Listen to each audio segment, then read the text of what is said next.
महाराष्ट्र की राजनीति में आज वो फैसला हुआ है जिसका असर सिर्फ सत्ता पर नहीं बल्कि मुंबई, पुणे, नागपुर और नासिक जैसे महानगरों की दिशा पर पड़ेगा। देश की सबसे अमीर महानगर पालिका बीएमसी अब एक महिला के हाथों में जाने वाली है। लॉटरी खुली, पर्ची निकली और तय हो गया कि मुंबई में महिला होगी अगली मेयर। लेकिन सवाल यह है कि क्या ये सिर्फ आरक्षण है या इसके पीछे एक बड़ी सियासी चाल है? जानेंगे इस रिपोर्ट में। मुंबई महानगर पालिका समेत महाराष्ट्र की 29 नगर महापालिकाओं में मेयर पद के आरक्षण की लॉटरी गुरुवार को खोली गई। लॉटरी के नतीजों ने तस्वीर साफ कर दी कि मुंबई, बीएमसी, पुणे, नागपुर और नासिक नगर निगम में मेयर पद सामान्य श्रेणी महिला के लिए आरक्षित कर दिया गया है। यानी अब इन बड़े शहरों की कमान किसी महिला मेयर के हाथों में होगी। इस फैसले के सियासी मायने बेहद बड़े हैं क्योंकि मुंबई बीएमसी में बीजेपी और शिंदे गुट के पास कुल 118 सीटों का बहुमत है, लेकिन इस गठबंधन से एक भी एससी वर्ग का पार्षद नहीं जीता है।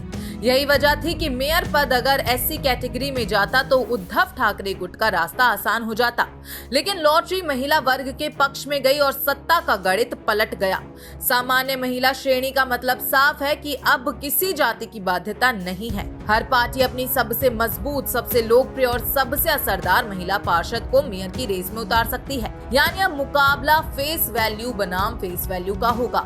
वहीं उद्धव ठाकरे गुट ने लॉटरी सिस्टम पर सवाल खड़े किए हैं। उनका आरोप है कि आरक्षण और रोटेशन की प्रक्रिया को सत्ता के फायदे के हिसाब से मोड़ा गया ताकि खास शहरों के लिए रास्ता साफ किया जा सके। विपक्ष का कहना है कि ये सिर्फ लॉटरी नहीं बल्कि रणनीति है। बीएमसी की 227 सीटों में बीजेपी और शिंदे गुट के पास बहुमत का आंकड़ा मौजूद है। बीजेपी के पास 49 महिला पार्षद हैं, वहीं शिंदे गुट के पास 19 महिला पार्षद हैं। यानी साफ है कि अगली मेयर बीजेपी या शिंदे गुट में से ही होगी। लेकिन असली चुनौती है एक नाम पर सहमति। आपको बता दें कि बीजेपी की महिला पार्षदों में मेयर पद की रेस बेहद दिलचस्प हो चुकी है। जिन नामों पर सबसे ज्यादा चर्चा है वो है वार्ड नंबर 2 से तेजस्वी घोसालकर, वार्ड 13 से रानी द्विवेदी, वार्ड 14 से सीमा शिंदे, वार्ड 15 से जिज्ञासा शाह, वार्ड 16 से श्वेता कोरगावरकर और वार्ड 17 से चुनाव जीतने वाली शिल्पा सांगुरे भी मेयर की रेस में है। हर चेहरे के साथ अपना राजनीतिक वजन और अपना समीकरण जुड़ा हुआ है। इन सब में सबसे प्रबल दावेदार मानी जा रही है तेजस्वी घोसालकर। आपको बता दें कि तेजस्वी दिवंगत शिवसेना यूबीटी नेता अभिषेक घोसालकर की पत्नी है। फरवरी 2022 में अभिषेक घोसालकर की फेसबुक लाइव के दौरान गोली मारकर हत्या कर दी गई थी, जिससे पूरा महाराष्ट्र सन्न रह गया था।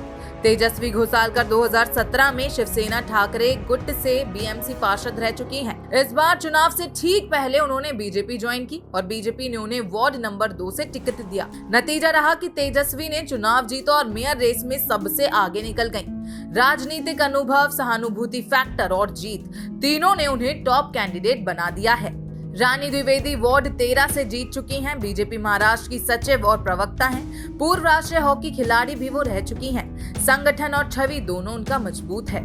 श्वेता कोरगावकर वार्ड 16 से विजयी हुई। वो ग्राउंड कनेक्ट और स्थानीय पकड़ के लिए जानी जाती हैं। सीमा शिंदे, जिज्ञासा शाह और शिल्पा सांगुरे भी रेस में हैं और पार्टी के अंदर इन नामों पर गंभीर मंथन चल रहा है। हालांकि बीजेपी संख्या में आगे है, लेकिन शिंदे गुट भी अपने 19 महिला पार्षदों के दम पर दावेदारी छोड़ने को तैयार नहीं है। अगर गठबंधन में कोई संतुलन बनाना पड़ा तो शिंदे गुट की महिला भी सरप्राइज फैक्टर बन सकती हैं। लॉटरी के बाद अब नामांकन होंगे, सदन की विशेष बैठक बुलाई जाएगी। मेयर का चुनाव जनता नहीं बल्कि पार्षद करेंगे।